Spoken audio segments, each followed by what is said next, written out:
tan xeitoso como este para Paradela e para todos os que de algún xeito nos vencellamos a esta terra cun vínculo común que se chamou Manuel Rodríguez López.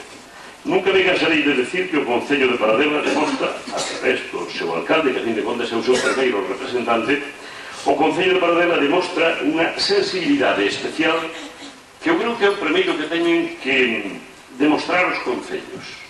Os concellos teñen que contribuir a conservar as estradas, a electrificación, a traída de augas, a todas esas cousas que se consideran de primeira necesidade.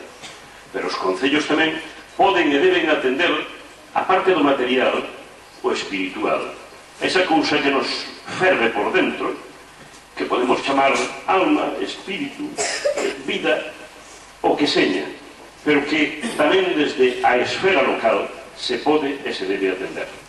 Aquí houve un home amigo dos do lado daqui da mesa, e seguro que dos do lado da tamén, un home que se chamou Manuel Rodríguez López. Entre as súas especiais circunstancias era ser unha excelentísima persoa e logo un excelente escritor, un galego en Cataluña, un embaixador da súa terra nos lugares onde vivía.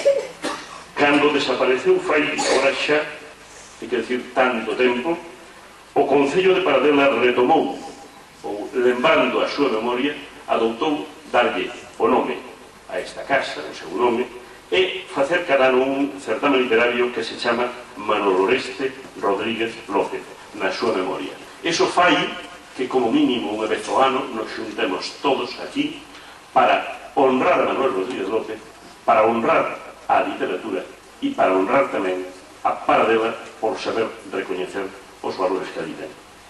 En fin, Galicia celebra anualmente unha festa que se chama o Día das Letras Galegas. A Terrachá celebra anualmente o Día das Letras Cheirecas e cada ano dedícase a un escritor.